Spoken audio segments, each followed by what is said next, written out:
Okay, so welcome everyone. We are in our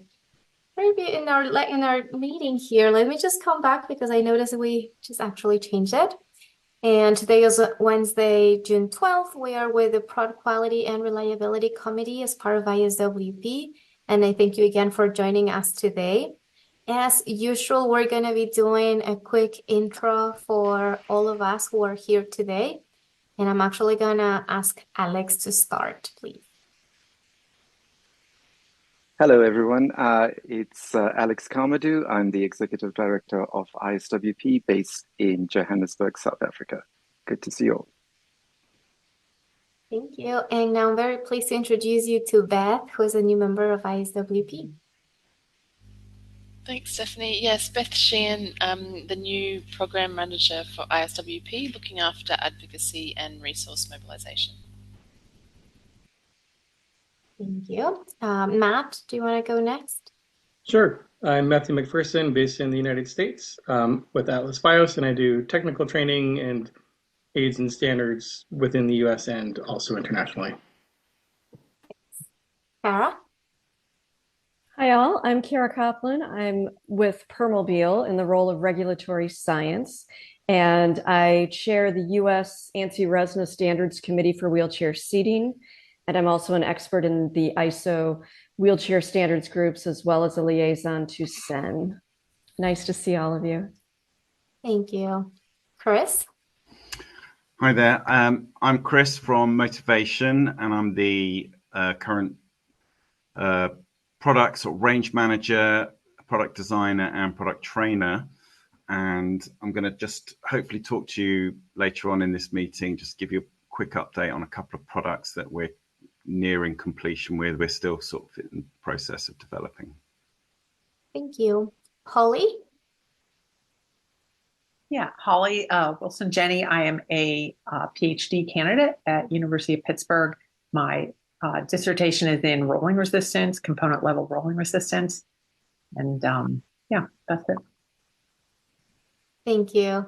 Sean, I know you're driving, but if you want to introduce yourself. Hi, yes, I'm not going to put on my camera, but I'm Shona from ShonaQuip Social Enterprise in Cape Town.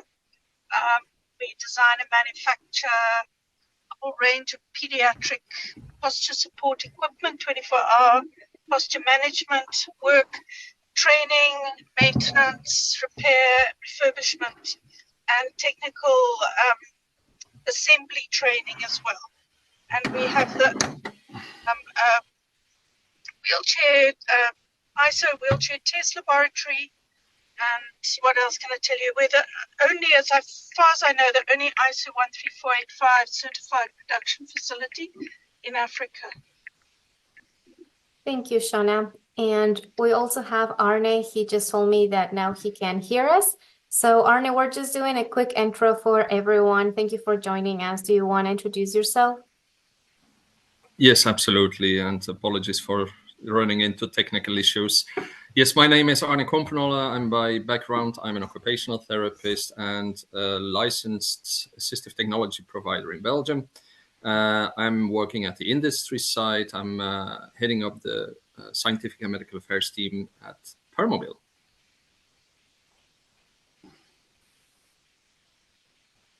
Awesome. Thank you. And thank you for joining us today. Today, we're going to have a few items. We're going to start with Alex with some ISWP updates. We're going to continue with Chris from Motivation, and then we're going to have some open discussion. There's two topics that we're going to be covering. First is going to be an announcement from Kara, and then we're going to continue with Matt on the technical training and the standards. Okay, so just as a quick heads up, our next meeting is going to be Wednesday, September 11th at the same time. It's possible that by then we're going to be switching to Teams, so be please on the look of a new link. Okay. So Alex, if you want to take it off from here.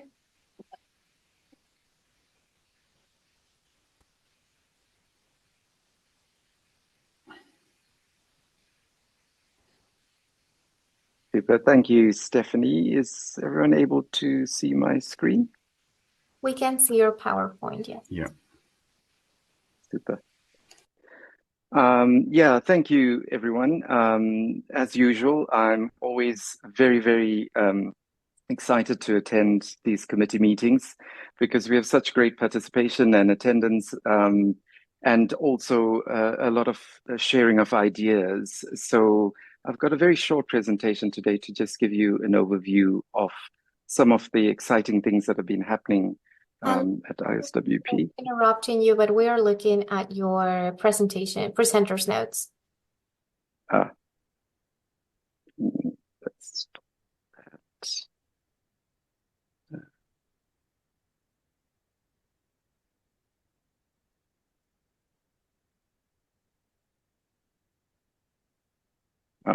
I'm not sure what I'm doing wrong here. I was just saying to Stephanie earlier, we've stopped using Zoom for a while. Is this any better? Yes, it is. Thank you. Okay, super. Yes, so we stopped using Zoom for a while and using Teams. So I was just conscious that my computer might start suddenly wanting me to update the software. Anyway, we're very excited. One of the most important milestones for ISWP was selecting our new board. As you are all aware, ISWP was incubated under the University of Pittsburgh for 8 years. And in 2023, we became our own standalone, not-for-profit 501c3 registered or incorporated in the state of Pennsylvania. And as such, we needed to elect a new board, and we went through a very rigorous process working with our governance and nominating committee, which we established in December 2023. We put out a call for nominations for members to put themselves forward as directors. We had the committee orientated to the evaluation process, and then we completed the evaluations at the end of Feb, and then the candidate information was posted on the website. And we hosted our very first annual general meeting in April, where the results were ratified. And so I'm very pleased to share with you. I'm sure most of you have seen this on the website, and of course, some of you board members are on the call today, so welcome. But we are super excited because we've got a much more diverse group of board of directors, both geographically, but also across the sector for manufacturing, clinical settings, representation of wheelchair users and their families, and also other international donor and organizations working across the sector. So we're very excited. We had quite an in-depth orientation with the board of directors. We're also looking at a bit of strategic planning now as we move into this next phase of growth for ISWP. But yeah, we're very delighted. We are hosting our first official meeting in a few weeks' time with the board of directors. And we've got 2 sessions planned with some consultants around the way forward and planning the strategy for the organization for the next 3 years. At the AGM, we had a good attendance. We had about 66 members. This took place on April 30th. We had a guest speaker from the WHO, Anthony Dutyne, who spoke to us about rehabilitation and the World Rehabilitation Alliance, and basically just gave us an overview of the various products that the WHO have developed in terms of rehabilitation. And we can give you access to the recording as well as to some of those important resources that are available for use. We also did the ratification of the election results, and our new officers were elected. So our new chair of the board is Silvana Contepomi, who was the previous vice chair of ISWP. And Silvana is very well known in the sector and a strong advocate for ISWP, as is the other officers. So Paula Rushton from Dalhousie University was elected as the vice chair, and Eric Wonderlich was elected as the secretary treasurer. Eric was the previous secretary treasurer, so we're great to have the sustainability and the institutional memory. Eric is very important in his role to ensure that there's financial diligence around the expenditure and the controls of ISWP. We then talked a bit about the financials and the accomplishments, and we had some outgoing remarks from David Constantine as the outgoing chair. I'm also excited to introduce our two new team members. So Beth Sheehan, who introduced herself a bit earlier. Beth is very well known in the disability sector and has done extensive work with the International Society of Prosthetics and Orthotics, and also other organizations in the sector. And Beth is going to be responsible for advocacy and resource mobilization within ISWP. We also onboarded Liz Bortha, who has been working with us for some time. Liz is based in South Africa as well and provides us with a secretariat function for the organization. We also launched our new website earlier this year. We're very pleased about this, and the intelligence and the feedback we've been getting is that it is now much more easier to navigate through the system. We had a phased approach in terms of the launch. And so we're actually in phase 2, where we are migrating all the products related to this committee. So things like the specifications, the wiki, are all currently undergoing the process to have this information uploaded onto the new website. But we'd be grateful for any of your feedback as well. We also integrated some of the previous products like the Wheelchair Educators Package and the Policy Advocacy Kit that were sitting on independent websites. They've now all been integrated into the new website.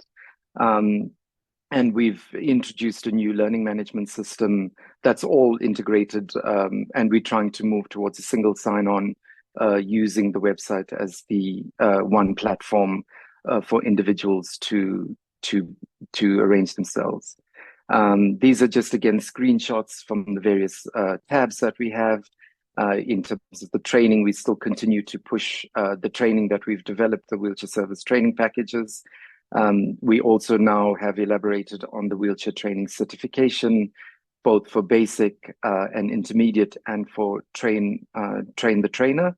And of course, we still continue to host training packages for other entities on our website. And part of the work that Beth is doing with us is around how we might expand on that. But as we've explained before, ISWP needs to become less reliant on grant funding as we move forward.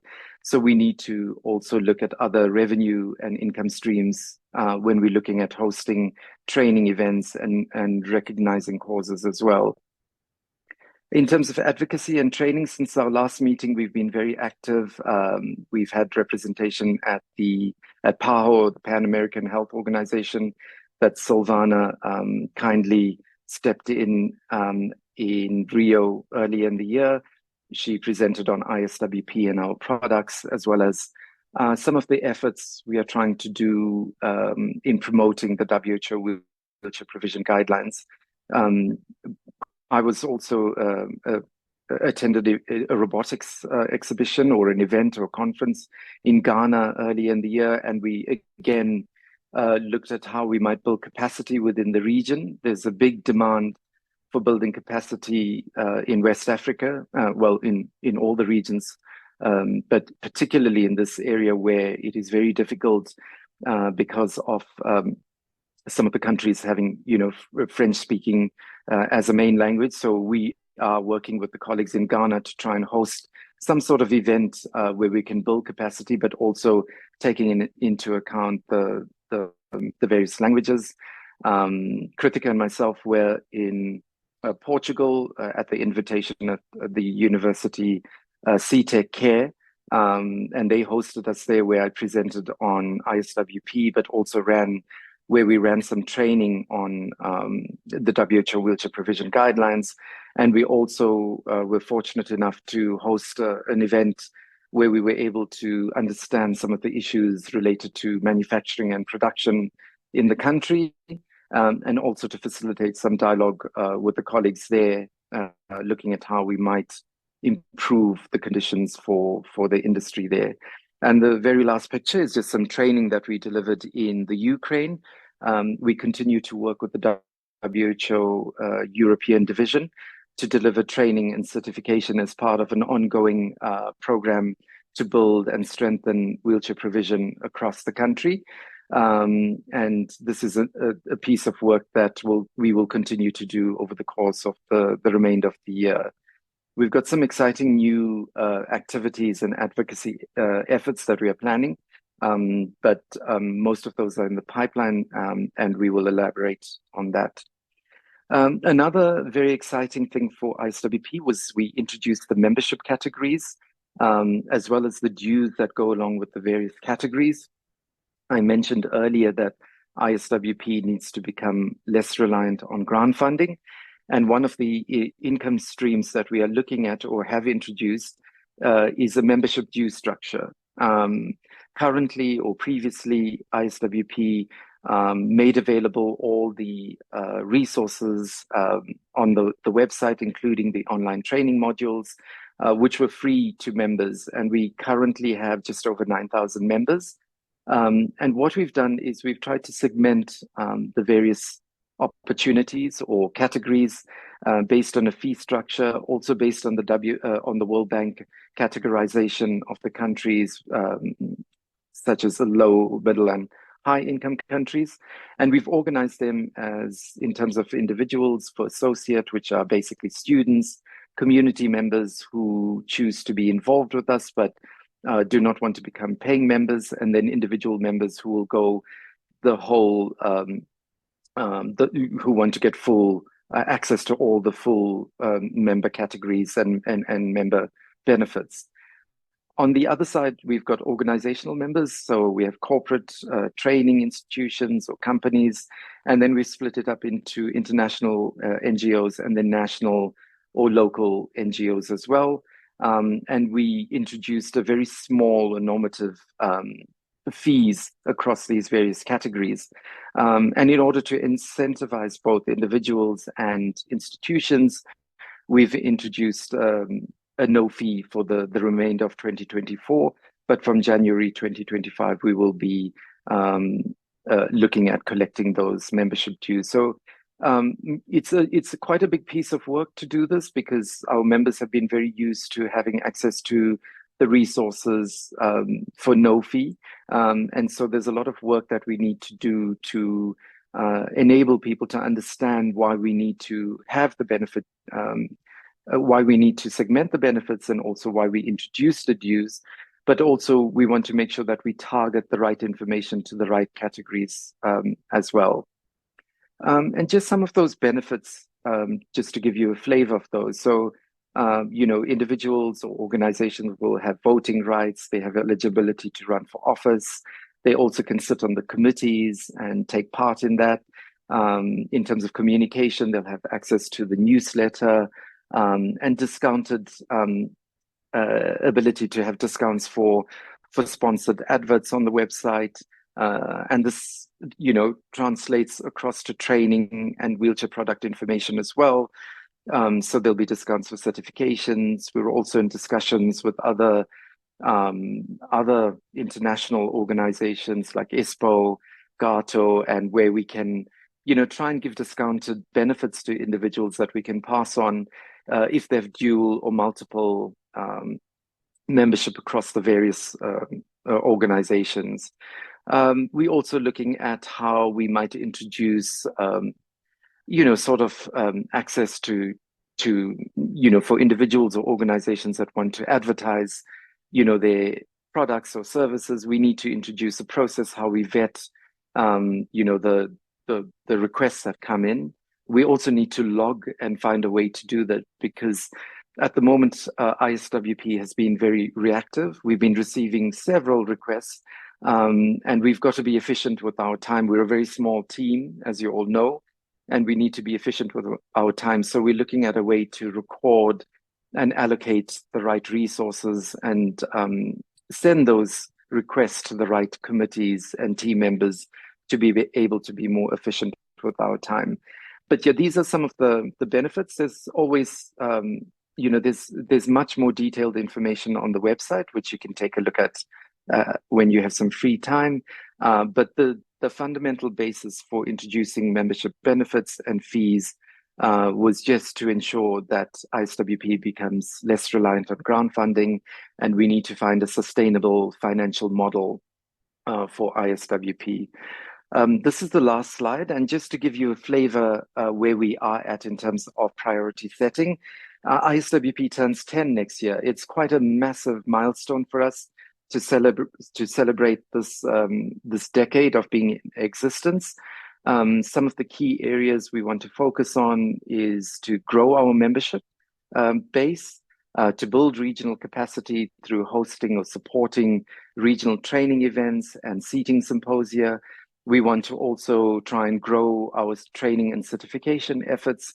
And also, this is where this committee is very important, is around the product standards development and making sure that we continue to build the evidence base for product standards development, and also any new efforts across the globe. And we're working with a small team of consultants that are helping us to develop and do that visioning and future thinking around the strategy as we move forward. And given that we've got this new board in place, we're going to be working with them as well to make sure that we align. So there'll be a survey that will go out to all the members in terms of finding out where the priority areas are. And then coupled with that, we will be working with the board to identify any sort of other key areas. And then obviously we need to look at how we're going to pay for all these activities and priority areas as we move forward. But yeah, we're super excited that ISWP, is able to reach this milestone.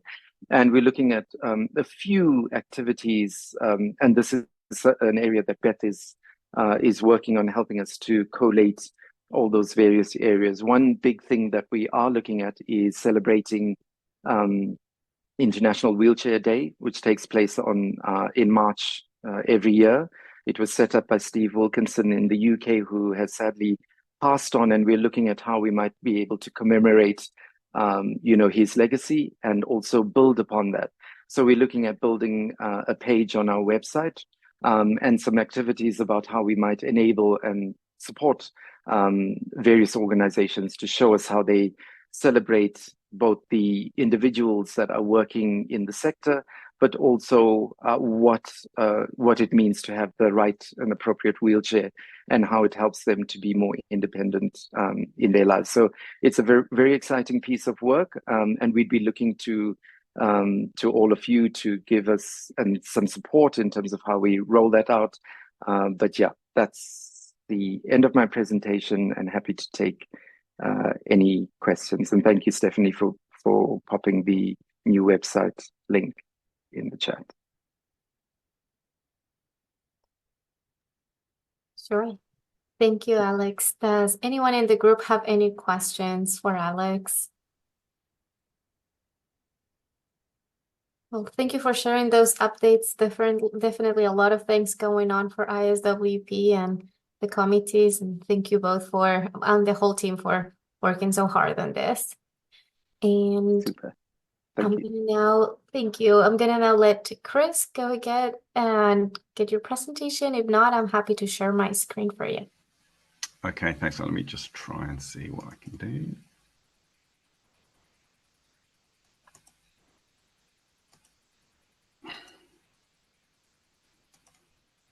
So just let me know if you can all see that. We can. Great. So just to give a little bit more background, so I work for Motivation Charitable Trust, which is an INGO, and we carry out all sorts of program activities. We've got regional office in India, and we've got a regional office in Kenya, but we also have national offices in Uganda and Malawi as well. And we focus a lot on supporting wheelchair service partners and various sort of peer group training activities. And we also, within the organization, we have a social enterprise where we design, develop and produce a range of appropriate sort of low-cost, tough wheelchairs for global distribution. And I think we currently have shipped to just over 100 countries worldwide at the moment. And so I'm just giving a little update on a couple of products that we have in development that kind of nearing point of production implementation. And the first one, we have been developing a range of sports wheelchairs, and that's been has had a really good impact around, within our programmatic work and with our partners. And one thing we've been working on is frame runner. Frame running is a sort of new, relatively new sport that's growing. Just a quick update. It was started in 1991, but it was quite small, but it has really taken off recently when it became a sort of a world para athletic sport. You've got a saddle, and it's positioned to get you on your tiptoes, and then you've got a big chest pad here, and you can steer at the front with the handlebar. And it's really for anyone with a lower limb mobility impairment, but it's particularly well suited for people with more severe disability, especially suitable and accessible for children with cerebral palsy with GMFCS levels 3 and 4, and is able to provide a high level of cardio exercise options. So with the development of the product that we were trying to pitch as a sort of entry-level global sports product, we partnered up with the University of Alabama, with the Rec Tech department there, and we've been developing this product with them. We were hoping this sport was sort of penciled in to be a demonstration sport at the Paris Paralympics this year. It didn't quite fail. It didn't quite get there. They weren't clear enough on their classifications for the IPC, but they've resolved that now, and everyone's hoping that they can get it onto the Los Angeles Games.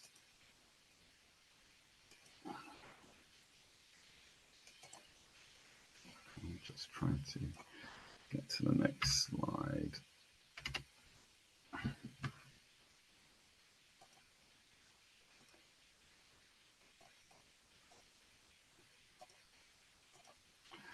So this is our second iteration of prototype. We had done an earlier prototype. Here we are in Alabama, Georgia at the Move United Hartford Nationals. So we were there to really get feedback on this second iteration prototype with coaches and athletes, and have some meetings with our partner at UAB. One of the first things that sort of came out from our initial research with parents and coaches and athletes was the need. These are really useful. These are really useful, great products, providing safe, good level of intensity of exercise, but they're quite big and bulky. And we've come up with a cunning way to fold this frame up with quick release wheels and other parts and components, just to allow it to be transported a lot more easily. And we can see here, I took it on the plane as standard luggage, and that all worked quite well. So we can see here we are at University of Alabama, and we also visited the Lakeshore Foundation, which was the Olympic and Paralympic sort of training facility, center of excellence, which was just fantastic. And also within our program, our project, is the Harvard Medical School, who are going to carry out some detailed research and analysis of this product with UAB, sort of looking at various metrics, including sort of body position, power output, efficiency, comfort, and things like that. So you can see here, we went through quite a long process in the UK and in America with it, getting clear feedback from coaches, professionals, and users. Here is John Kemp, who was the Lakeshore CEO, who was really keen to try out this product. And he was quite surprised. He's really interested in it not as a sports product, but as a leisure use product for him. The thought that having his body weight supported by the saddle, taking the pressure off his knees, having the chest support there for balance. It would allow him to go for a jog with his wife and his friends, or go for a longer walk would be a huge advantage for him. And we suddenly started to see the benefits outside of, you know, strict sport, if you like, of track sport, and into more of a kind of sort of leisure activity market. And we were really trying to pin down information feedback on these current sort of metrics there. Obviously, we're getting some key feedback from some of the athletes. This is, I think this was, yeah, Jody and his dad, Kyle. And just really good focused feedback about very precise geometry and the steering, the stiffness of the steering, how to control that. Just really useful for our design development process. Lots of coaches. So we really wanted to look at it for the full product life cycle. So actually, how's it stored? How's it transported? How is it adjusted at the point of the practice sessions? How it's set up for competition? So just trying to find a product that just works for all of the stakeholders involved in growing adaptive sport. And here's a pair of coaches who saw me putting it in the car.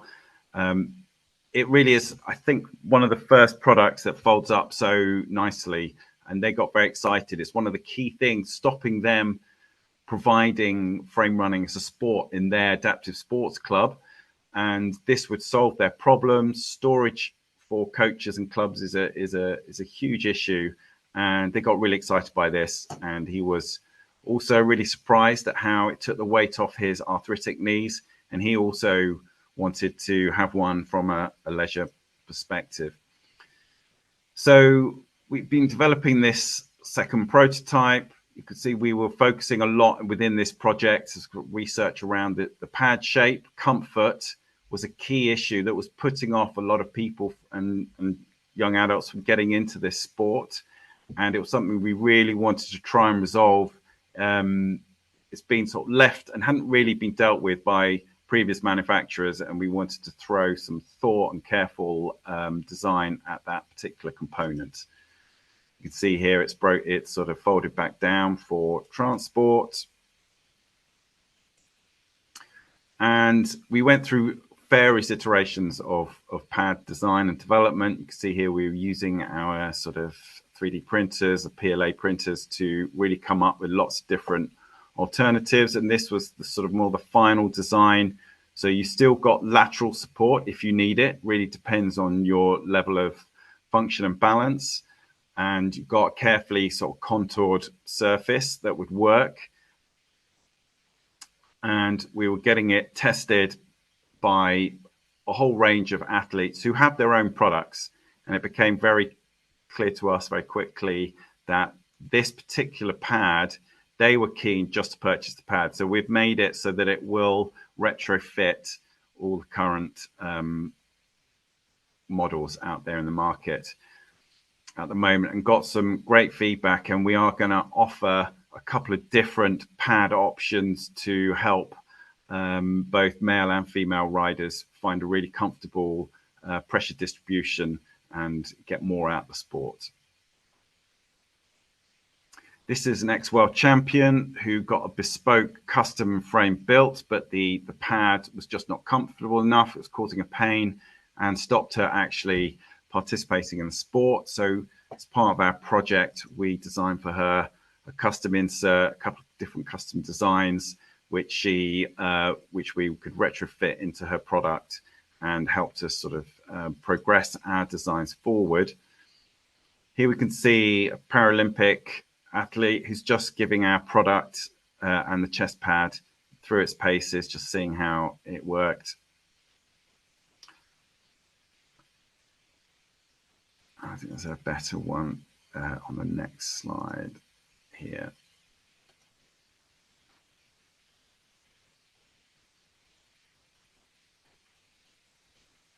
So she does many Paralympic sports, but she was really keen to see how we were developing the pad and the product.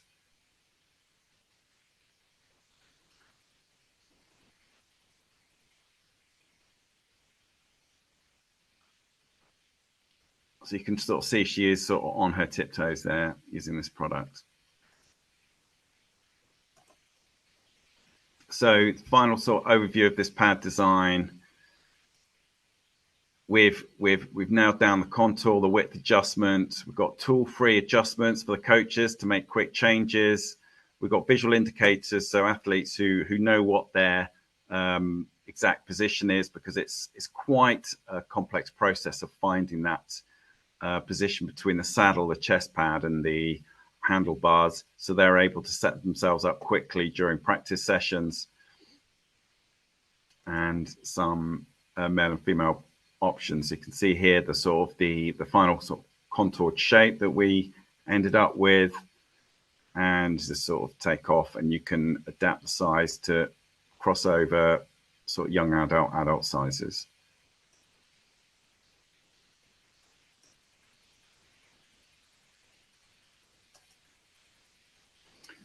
And so, yeah, we had a sort of deeper contour version that will ideally come in the box, but we need to sort of finalize how we provide those options to a global market. So the second product we're developing at the moment is we're looking at sort of national production of a range of wheelchairs in Kenya. And the first product we're going to develop is a sort of more of a three-wheel, rough terrain, sort of rural, peri-urban, urban environment product.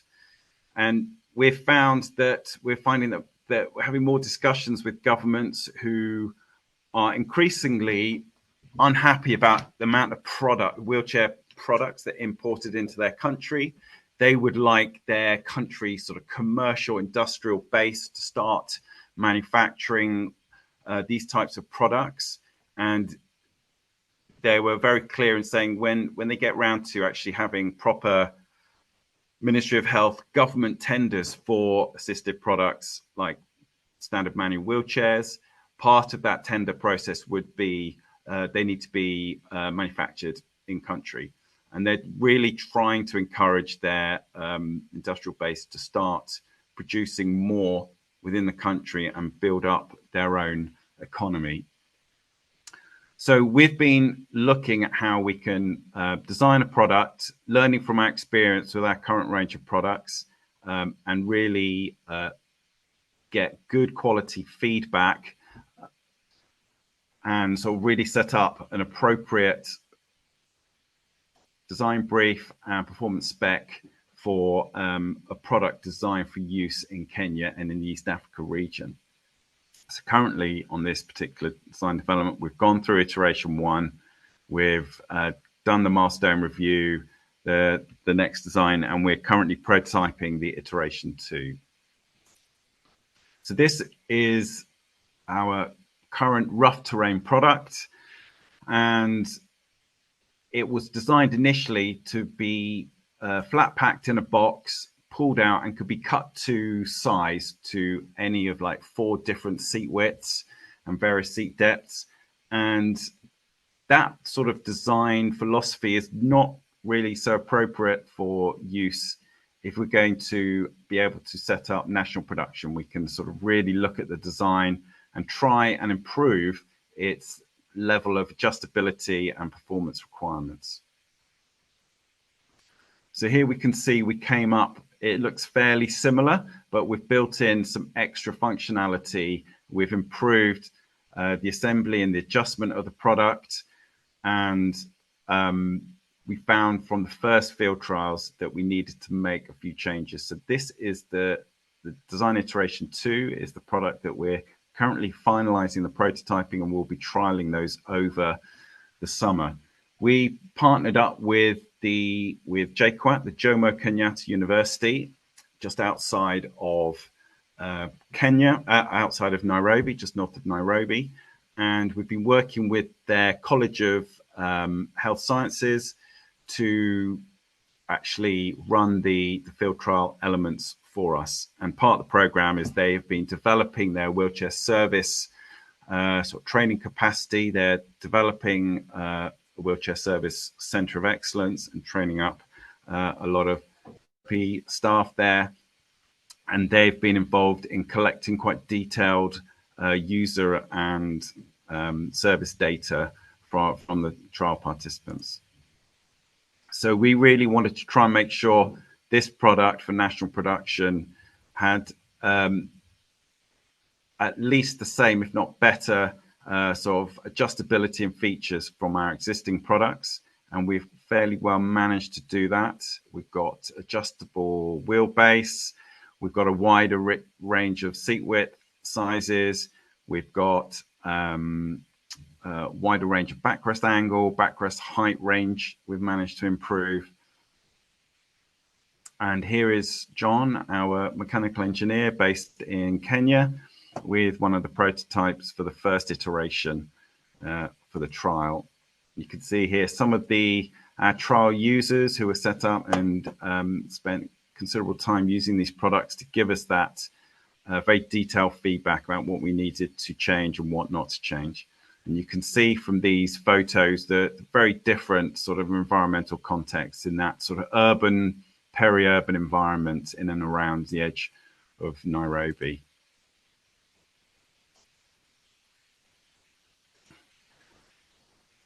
And so with that first feedback, we collated it all, we saw what was good, we saw what we needed to improve on this side, and we did make quite a lot of changes to the product. Let's see if I can get this. This is just a quick video just to show we were using on that first product. We did use a mixture of some components that we'd imported and some components that we've got manufactured new for this particular prototype. So this is my colleague Jake, sort of product designer. He's going through.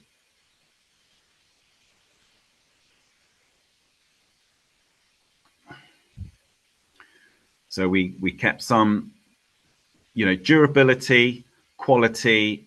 It's really important for us in these kind of very tough environments that these products get used in. So getting as much sort of user feedback during this design phase is really, really important. And we kept our sort of unique quick release, sort of tough quick release system there.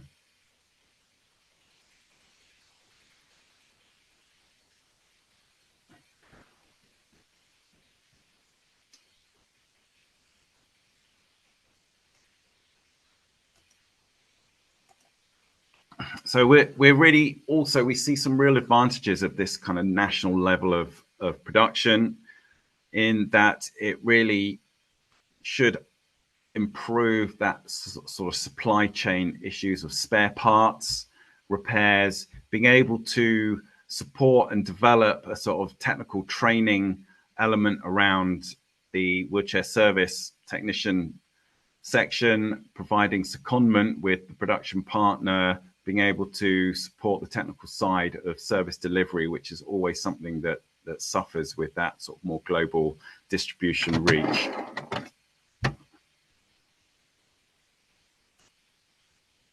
Okay.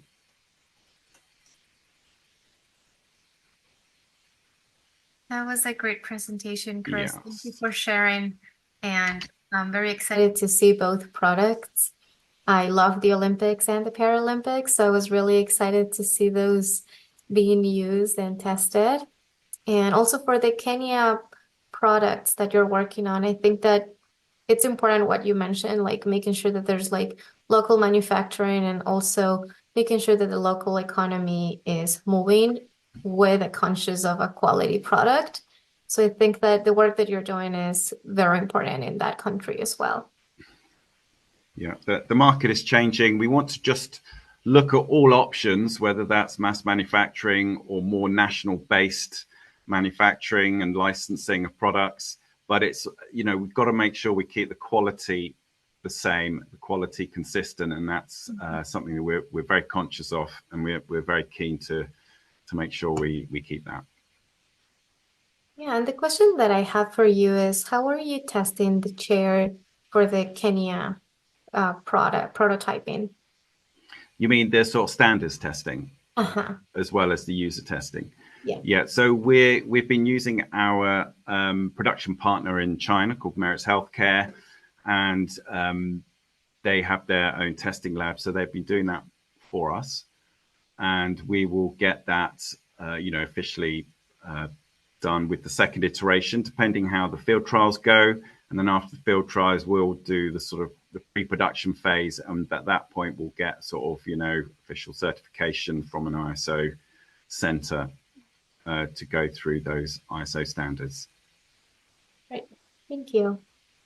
You also want to open it for room for questions for the group? Yeah. I can ask a question, Chris. Sure. First of all, thank you for this very nice presentation, and I'm warm-hearted to these type of projects as well. When designing a wheelchair, and especially with that market in mind, have you taken also in consideration serviceability of the product, how easy it is to service, to repair, but also to have spare parts available? Because I know from prior experiences that the availability of spare parts can be quite challenging in these markets as well. Yeah, so we've been sort of developing products for sort of global market since 1991, and when we sort of started with sort of local production, I think I spent about 7 years working abroad, setting up wheelchair production centers with Motivation many years ago in the late 90s, early noughties. And it was really apparent, that whole issue around serviceability, repairability. So we do put in that sort of design detail around being able to, repair those products using appropriate materials, using standard bicycle sizes for the rear wheels, providing those spare parts packs, and having that kind of logistical, our sort of logistics team, trying to get all of those spare parts. Having the regional teams to support that has been really, really helpful for us. And then providing that kind of service training. We have at Motivation sort of developed sort of technical training options as well to try and build on that sort of technician development. And I see that this particular approach of a sort of quality, national, high volume manufacturing frees up that sort of spare parts process. It allows partners to buy product in smaller quantity. It allows them to buy spare parts much faster and in individual quantity that they need and want, and also allows more sort of technical support by that manufacturing partner, whether that's secondment or whether they can go out and help look at getting product feedback or providing some repair services. Yeah. Great. So that is something we're very conscious of. Yeah.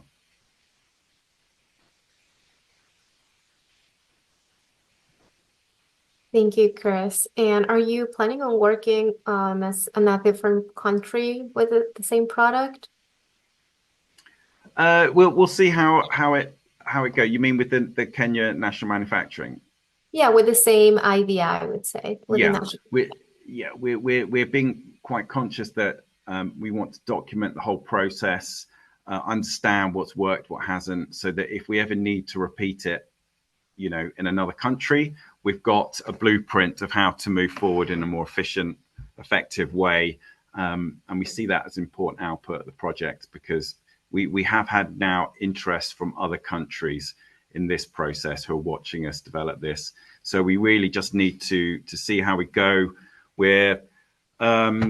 We understand that actually the business modeling side of it is just as important as the product design side. And we've been working with GDI Hub and other partners to try and really make sure that we give ourselves a good chance of success by going through that auditing process and setting up that sort of business model in a way that is sustainable and gives it a good chance to survive. I mean, it was interesting. We did quite a big audit of the commercial industrial section of Nairobi, the commercial center, and really went through a lot of the sort of commercial companies, went through relevant to all of the the technology and the production technology and the materials that we were planning on using.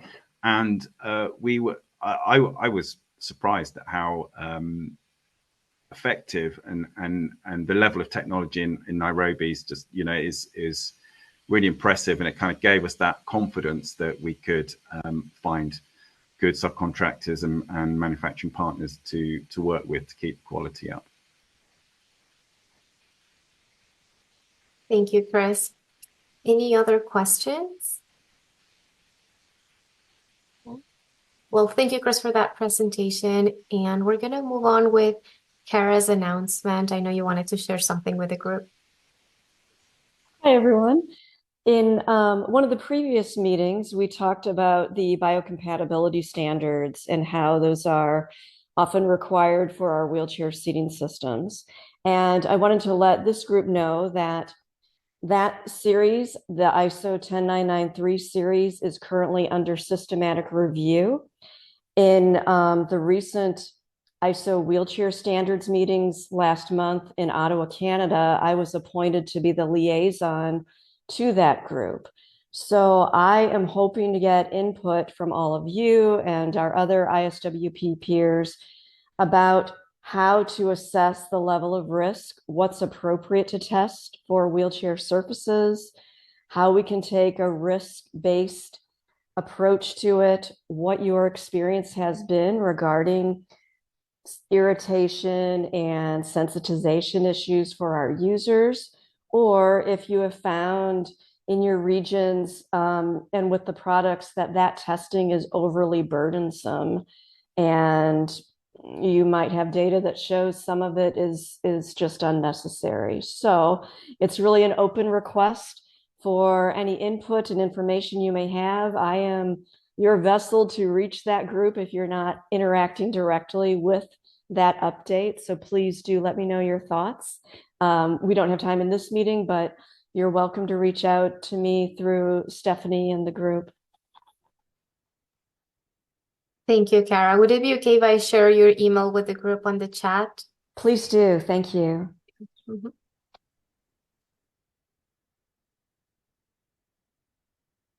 If for whatever reason you don't have access to this chat because you may be watching this recording later, you can reach out to me and then I'll contact you with Kara. Thank you, Kara. And now we can go with Matt. Matt had a presentation in March. And Matt, if you don't mind, would you be able to give us a quick summary of what we discussed last week? We have a few people who are new to the group. Yeah, I just have a couple slides I can share if that works for you. Sure. Okay.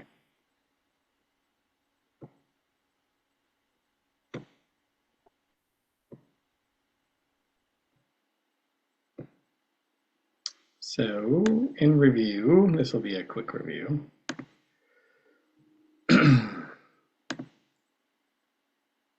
You guys can see my overview there? We can. So just quickly for anybody that was on the call or was not on the call, the presentation that I was doing was on standardized education for technicians that I've been doing for the last 10 years now in the US and Canada. But then as we've been focusing on technician training, one of the big questions that keeps coming up is reusing medical equipment. So there's a number of agencies that are taking equipment from the US and shipping them overseas, and those equipment are being repaired to whatever standards that entity feels is appropriate for service and repair. But there's no set industry guidelines. There's no set standards on repairing medical equipment. So part of the endeavor that I've decided to take on for myself is proving the concept of how do we develop proper skills and oversight for repairing medical equipment.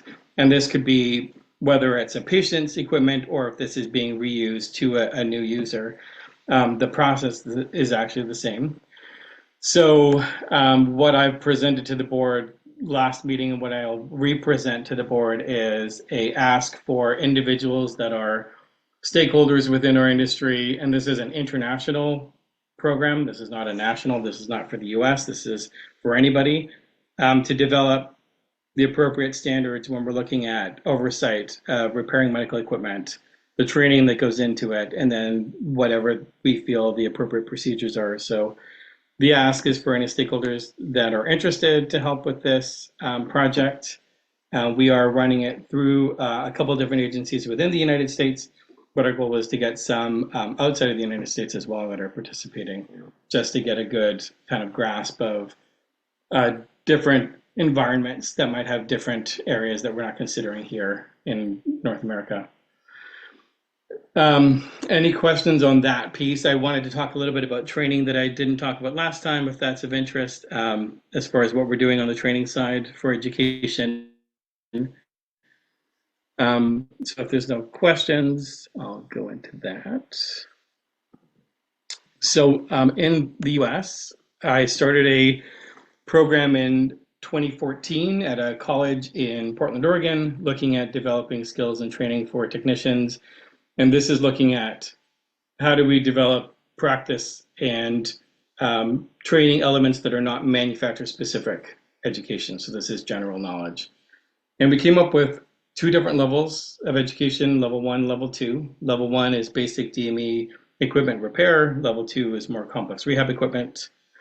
And then to be able to standardize education and create certification, we created a national examination within the US and Canada. And that examination had live auditing and proctoring for technicians to repair equipment. So there was a live component that was required. And in that process, we developed what was called the level 3 auditor or proctor. So that's kind of the train the trainer model that you're seeing in ISWP. It's a similar model, but it takes requirements to be able to get to that. So we set all of those benchmarks and scope of practice in 2016. And then we've been running it in the US since then. But as we've evolved and expanded outside of the United States, we've found that there's a number of countries that don't have as much access to powered equipment. And so they were asking for a training program that would break down just the manual equipment pieces that we had in our level 1 program. So we created what was called the manual equipment program. So it's just taking all of the manual equipment training that we did and putting it into a package for individuals that are looking at repairing manual equipment and taking the powered equipment out. So we did that in 2023, and we're currently right now using it in Asia Pacific. So we have all of our levels being used within the United States. We have level 1 and 2 certification in Canada. We have level 1 certification in the Cayman Islands, but then in the last 2 years, we've really focused in Asia Pacific and Australia. So we've launched in New Zealand in 2023. We launched in Australia last month, and they're running their first exams in August. And we are starting a manual equipment training in Thailand, also in August, that will be focusing on bringing that manual equipment course to, it's going to start with Thailand, Laos, and Malaysia as kind of the pilot. But what we're seeing is that there's an overwhelming demand of education for lower resource settings that are more focused on manual equipment to break down the costs as well. Any questions? I heard somebody come on. Oh. I think it was Bob's microphone, but it's always okay. Yes. So this is just kind of an overview of what we're looking to do. A lot of what we're focused on is unifying education when it comes to training that aids in unifying standards when it comes to repairing. So to do proper reuse programs, we have to have a certain understanding of what the scope of practice is to repair. So these benchmarks have been something that I think has been widely needed for a long time. And now that we have some standards, even if countries decide to model different standards, we need some sort of benchmark or base to start from. So that's kind of just an overview. I don't know if you guys had specific questions that you'd like to open it up for discussion. I'd like to do that. Thank you, Matt. I know Shauna wanted to reach out to you. So Shauna, if you are there and would like to unmute yourself, you're feel free to ask any questions to Matt. Yeah, thanks. Yes, I am definitely here. This has been a really, really good session. Sorry, I was not like in the meeting, but I definitely am here. Matt, I think the best would be for me to contact you remotely if possible. Yeah, absolutely. All right. Thanks. And well done, Chris. What amazing work. Super. Thanks, Shauna. Alex, I see you have your hand raised. Thank you. And thanks for that great presentation, Matt. We've had a few dialogues about both the standards for repurposing and reconditioning equipment, which is very much needed. So it's more a question about, I think it's to the group as well. How do we create that that demand for countries to adopt, and how do we get the buy-in for countries to adopt such standards? Because as we know, particularly in low and middle income countries, there's lack of coordination at a national level as to who is providing what equipment, and it's met by the donor sector in many areas. And I'm just thinking how, as we build, and when I say we, this community and ISWP would very much like to be involved and central to the development of these standards for repurposing. But how do we get some sort of buy-in from the country level, so that it is something that people do adopt and take on board? And then the second question or thought around the training, again, well done. I've been through your training packages for the technicians. It is excellent. And I wish that it was available or affordable for all people. So I think we've had the discussions about how do we create something that is more affordable and appropriate and accessible for people in low and middle income countries. And I think it's really, this is the group and the committee that I think needs to, help to think through how do we create that. And I think Shauna is someone that will be instrumental in doing that. And maybe if I can be involved in those discussions, that would be really, really good. But for the rest of the group, so we've been in discussion with Matt about how ISWP might be able to support the scale up of this training across the globe. And we still need to think through what that might look like, whether we host this training or sort of an endorsement of the training on ISWP's website. But it's a really, really, really good sort of resource for technicians. Thanks. Yeah, I would say to Alex's point, one thing that we've discussed is the idea of having, this is kind of just my thought, of having it hosted on the ISWP LMS. It gives an option of reducing costs for members. So there is a value of being able to reduce the costs from the initial burden to have membership have a subsidy for that. And by hosting it, you then also cut the cost if you're the one running the LMS. So those are the easiest ways, I think, that we could do it. But there might be other ways as well.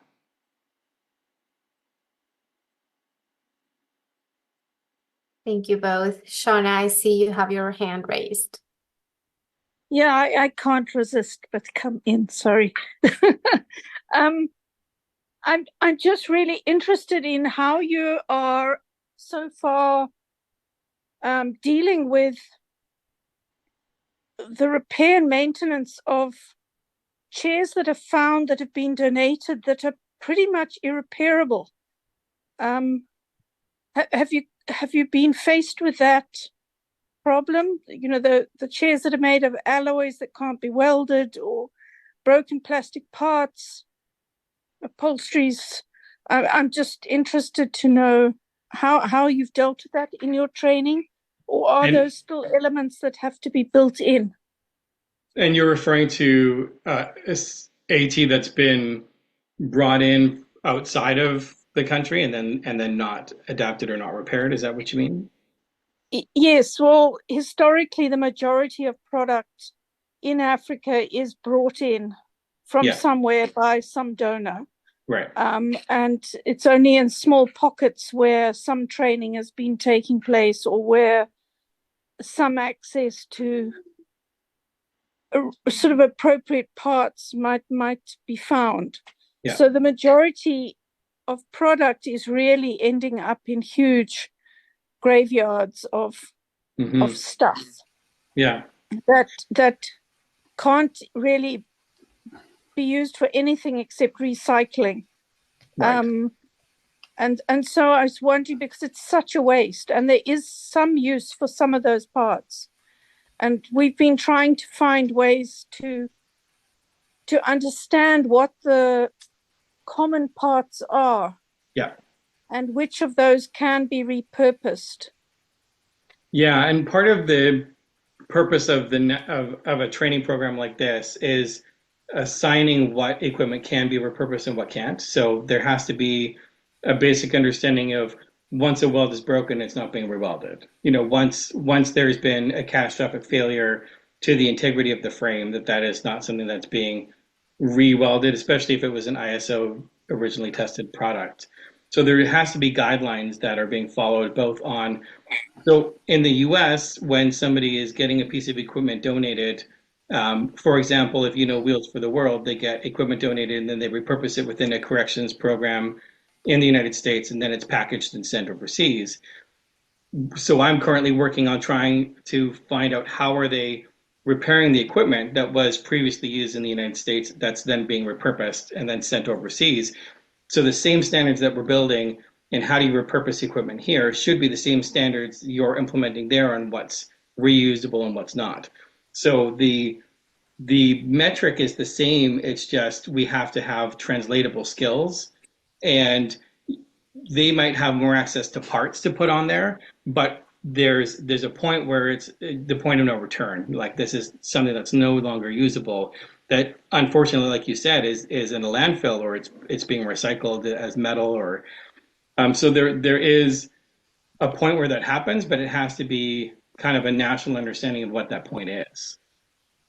No, absolutely, I agree with you.